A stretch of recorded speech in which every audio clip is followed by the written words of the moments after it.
se fasse mal. Ballon toujours disponible pour les joueurs de Cognac. On est dans le temps additionnel de cette première période. Il termine bien cette première mi-temps. Il l'avait bien entamé également avec les 3 points rapidement inscrits. Attention, là on a pris un peu d'espace dans la défense. Gaël s'est bien fait la passe de Kaikashvili. Et derrière ça va peut-être aller au bout. Allez avec Goulidzi. Voilà, c'est lui qui va prendre la place en demi de mêlée. C'est un joueur extrêmement polyvalent. Il est un demi d'ouverture, mais manque de clarté. Lié. Je. Bah, jouez-le. Eh oui, jouez-le, mais malheureusement, problème récurrent sur cette mêlée. Cette fois, ce sont les joueurs d'Albi qui sont sanctionnés. Et hyper vigilante. Kaikashvili toujours là. Et puis les Géorgiens. Le Racing totalement dominé durant 80 minutes par le Leinster. C'est incroyable d'avoir vu le Racing aussi faible finalement, en tout cas sans solution face aux Irlandais du Leinster. Et bien là ce soir, sans vraiment vouloir comparer parce que ce sont deux niveaux et deux... Sans la ville, c'est bon, j'ai l'avantage déjà. avec Lacombe qui va inverser, Bérard qui va pousser, pardon, Badek qui va pousser, et Maël Mamao qui est reparti dans un exercice de salaire.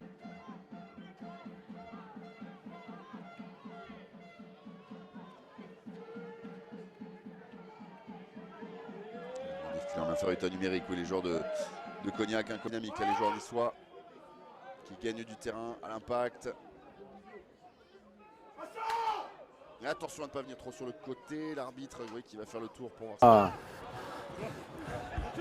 Avec le plaqueur, on a joué rapidement, il est malin, il est filou Mathieu Bilou. Il tient le ballon, il n'est pas tenu, il a le droit de le garder. Peut-être les extérieurs, non, il va être Philippe Emmanuel qui va retrouver Nice Guyon qui remet à l'intérieur pour Voilà, c'est bon. Kaikashvili. Il joue pas le ballon. On va tenir le départ. Mohamed Gribache, tel un 3/4 centre qui essaye de remonter ce ballon pour le CSBJ. Les extérieurs encore avec Patia qui est poussé en tout. Deux équipes étaient à égalité de points. Flexion. Et les Narbonnais qui vont mettre la pression sur Yarkar Keram qui reçoit demain à 15 h Blagnac. Un match à suivre en direct, en intégralité, en exclusivité, en replay, en résumé, en tout ce que vous voulez. Avec attention, Manu là qui est arrivé, qui aurait pu se faire mal, hein, Manu avec Johnny Touva, pardon, avec cette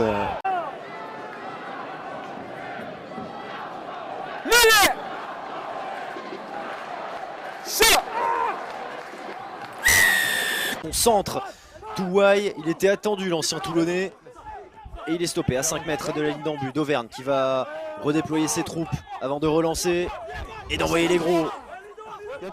Ballon mais il n'y arrive pas. Et ce ballon il est perdu finalement. La prise de balle de Kaikashvili. de cette rencontre qui met ce ballon à disposition de Pontarolo. Et on repart avec... Et là c'est l'Ottawa, l'autre 3/4 centre qui progresse à son tour. C'est bien ce qu'ils font les joueurs de Johnny Dainivoku. C'est bien ce qu'ils font parce qu'ils progressent. Allez, Mathieu Lauré pour introduire ce ballon, la première mêlée de cette seconde période. Et encore une fois en grande difficulté les joueurs de Cognac. Eh non, pourtant, ce sont eux qui sont récompensés. Ce sont les Niçois qui se sont mis à la faute. Essayer de repartir, mais on reste dans le camp. La pression du CSBJ sur les joueurs de Cognac. L'équipe de France, hein, chez les jeunes, en moins de 20, et qui avait même eu l'occasion, la chance de mettre ici même, Pas de problème. face à... C'est évident. Lié. Je. On attend. De la hauteur. On lève. Allez, ce ballon qui est introduit dans cette mêlée. Tout de suite pris par Henri Tulagi Junior. Romain Goual qui cherche le ballon, qui retrouve une solution. Koungoman du bout des doigts. Il est peut-être en puissance.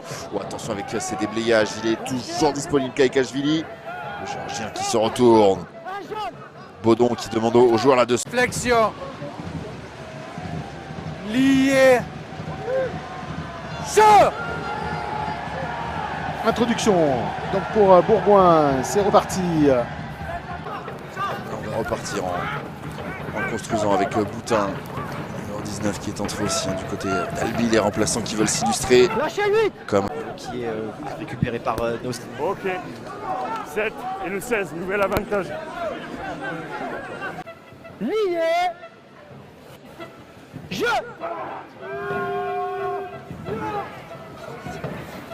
la poussée albigeoise, on a tenté des accès. Ah, et ils ont trop des accès d'ailleurs. Avec ce départ, aller derrière Samélé, une incursion dans les 22 mètres, ça peut aller au bout et ça va aller au bout. Et bien voilà, encore une fois.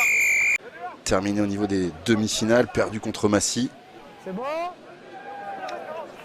Alors on va suivre cette équipe de Cognac avec Kashvili, qui aimerait bien quand même se récompenser avec Go, un avantage en cours pour les joueurs de Cognac. Allez, qui vont y insister, qui vont... Flexion. Lié. Cognac, 12 défaites en 12 matchs. Je. La 13e ce soir, ici à Albi. C'est bon, non? Pas devant le ballon, pas devant le ballon. Allez, Mélestab, le ballon disponible pour Biou. Géorgien, c'était de l'UCS, Zakashvili, Je. On attend. avec Katjili. Allez, encore une introduction depuis pas mal de minutes là, sur cette mêlée. Crémou a raté 5 points au pied avec une pénalité, une transformation ratée. L'écart pourrait être bien plus significatif. On a avantage un verre. Ouais, encore une fois, il y a un avantage sur cette mêlée. On va la jouer. Le petit coup de pied de Nils Guyon avec Alexis Clément qui peut récupérer ce ballon, va revenir.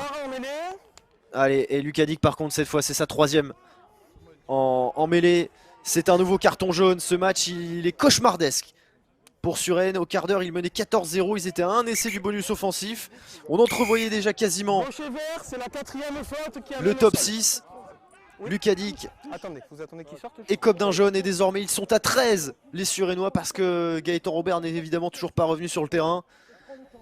À droite ou à gauche?